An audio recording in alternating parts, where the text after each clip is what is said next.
पूछो पहेली, पूछो प्रश्न, पूछो पहेली। जय श्री कृष्ण। आओ मिलकर ढूंढे हल, बोलो आज न छोड़ो कल। हम सबका बस एक ही चैनल, बोलो बोलो बोलो आप सभी भाई लोगों को राम राम और स्वागत है आपके अपने चैनल बोलो बोलो आप पर। इस चैनल की खासियत यही है कि यहाँ सही मायने में अभिव्यक्ति की आज़ादी है। आप सभी को बोलने के लिए कहा जा रहा है कि बोलो भाई बोलो, आप बोलो आप बोलो, बोलो बोलो आप। क्या हुआ कि त्रेता में राम जी आए थे।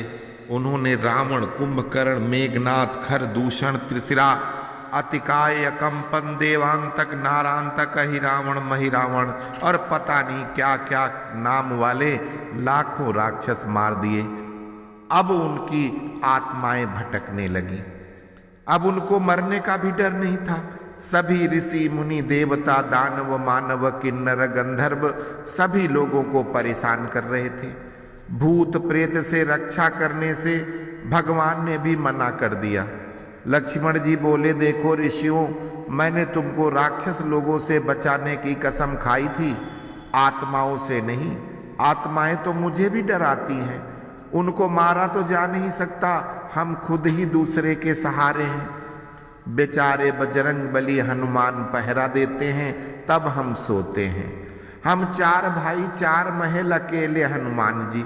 जब भरत भैया की तरफ जाते हैं तो सभी प्रेत मेरी तरफ आकर सोना मुश्किल करते हैं। जब बजरंग को मैं बुलाता हूँ तो सारे के सारे शत्रुघ्न को घेर लेते हैं। उधर राम भैया अकेले हैं।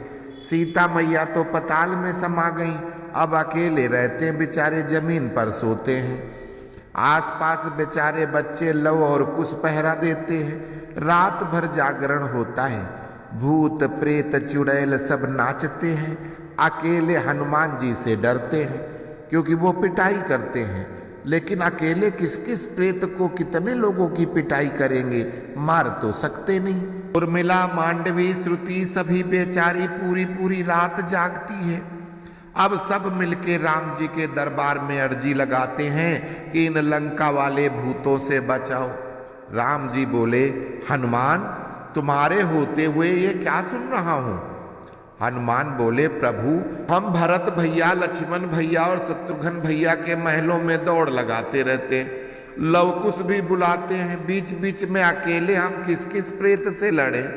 रात भर लड़ता हूं, फिर भी किसी न किसी को पटक ही देते हैं प्रेत। बड़े शक्तिशाली भूत हैं प्रभु। अच्छा, एक काम करो, सभी प्रेतों को बुलाओ, उनसे ही पूछते हैं कि क्या चाहते हैं। तो सभी प्रेत बुलाए गए। सबके सब आए तो पूरे राज्यसभा में चारों तरफ आत्माएं ही आत्माएं दिख रही थी।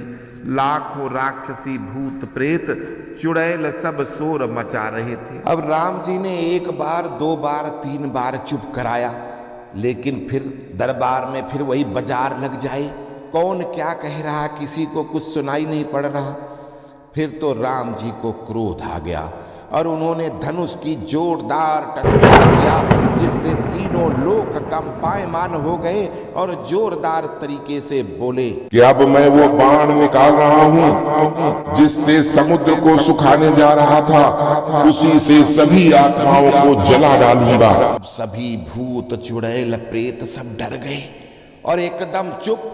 हिम्मत करके फिर रावण का भूत बोला, देखो राम जी, तुमने मेरे पूरे 1 लाख बेटे, 1.25 लाख नाती पोते, मेरी सारी सेना, भाई बंधु, उनके बच्चे पोते नाती सभी मार दिए और सबकी आत्माएं यहीं पर हैं जो लंका में मौज कर रहे थे। अब भूखे प्यासे भटक रहे हैं। सीता के लिए तुमने मुझे मार डाला और सीता तुम्हारे पास भी नहीं रही। अब ये बताओ कि हम लोग दोबारा वही आनंद कब उठा सकेंगे? राम जी बोले कि अभी तुम लोग प्रेत लोक में जाओ, कलयुग में तुमको दोबारा जन्म मिलेंगे, तब मौज करना। कुंभकर्ण बोला कि प्रभु, मेरे भैया रावण को कलयुग में किस नाम से जाना जाएगा? तो प्रभु मुस्कुरा कर बोले कि इसका कलयुग में सैफई नामक गांव में जन्म होगा, जहां इसका नाम मुलायम सिंह होगा। लेकिन यह नाम के अनुरूप मुलायम नहीं होगा, बड़ा क्रूर, निर्दयी और गौ खाने वाले राक्षसों का मसीहा होगा। गौ रक्षक, धर्म रक्षक राम भक्तों पर यह गोली चलवाकर उनकी हत्याएं करवाएगा और उन राक्षसों का मसीहा बन जाएगा। कुंभकर्ण बोला, प्रभु फिर मैं क्या कहा जाऊंगा? प्रभु बोले, तू हमेशा नींद भर सोया है और जागते ही लूट कर खाया है, इसलिए तू कलयुग में महाभ्रष्टाचारी, कमीशन खोर होगा और अपने भाई का सबसे प्रिय शिवपाल नामक राक्षस प्रसिद्ध होगा। मेघनाथ बोला, प्रभु मैंने तो कोई खास पाप नहीं किए, फिर भी आपके भाई ने मुझे मार डाला। मैं तो लंका का युवराज था, अब मेरा क्या होगा? प्रभु बोले, मेघनाथ तू अगले जन्म में भी युवराज होगा, तेरा नाम अखिलेश होगा। तेरे शरीर में मेघनाथ के साथ साथ कालनेमी कंस की आत्मा का भी वास होगा, इसलिए तेरी नाक सर्प के समान टेढ़ी होगी।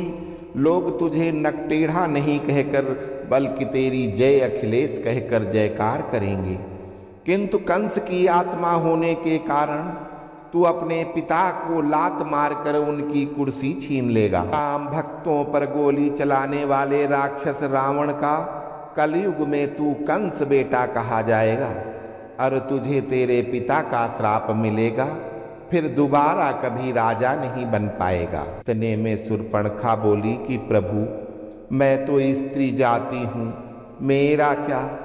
प्रभु बोले कि कलयुग में तू भी हमारी अयोध्या सहित पूरे उत्तर प्रदेश पर 5 साल राज्य करेगी। तेरा कलयुग में नाम मायावती होगा, लेकिन एक बात मैं फिर भी नहीं बदल सकता। वो क्या प्रभु? तेरी कलयुग में भी नाक कटेगी।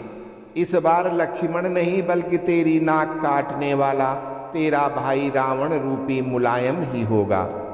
उस जन्म में लक्ष्मण तेरी नाक काटने से बचाएगा। जब गेस्ट हाउस में तेरी नाक काटने की कोशिश होगी तो लक्ष्मण आरएसएस नेता द्विवेदी के रूप में तुझे बचाएगा और फिर लक्ष्मण की राक्षसों द्वारा हत्या कर दी जाएगी। तुझे 5 साल की सत्ता मिल जाएगी।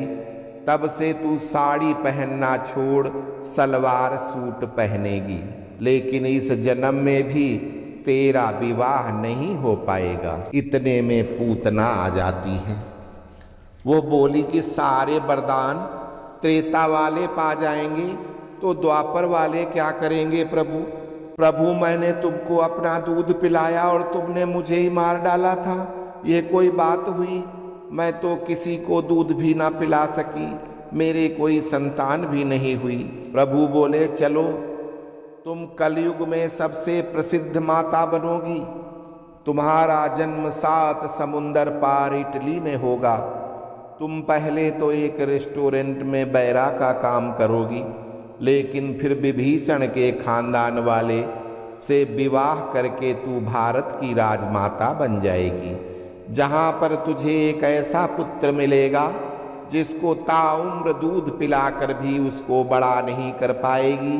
वो हिंदुस्तान का सबसे बड़ा पप्पू कहलाएगा। तू अपनी पूरी जिंदगी उसको राजा बनाने में लगी रहेगी, लेकिन वो पप्पू ही रहेगा। तू अपने इस जन्म की राक्षसी बुद्धि से हमेशा पोषित रहेगी। तू मेरे ही राम के अस्तित्व को न्यायालय में नकार देगी। तू भगवान को ही काल्पनिक बताएगी। तेरी एक बेटी भी होगी और तेरा दामाद दुनिया का सबसे बड़ा डाकू होगा जो गरीब किसानों की जमीन हड़प जाएगा। अब इतने में मामा मारीच खड़ा हुआ। प्रभु मैं तो फालतू में मारा गया। मैंने माया तो की थी तो रावण के कहने पर, लेकिन मेरा मकसद तो ऐसा नहीं था। प्रभु बोले, रे दुष्ट मारीच, तू कलयुग में भी दुष्ट ही रहेगा।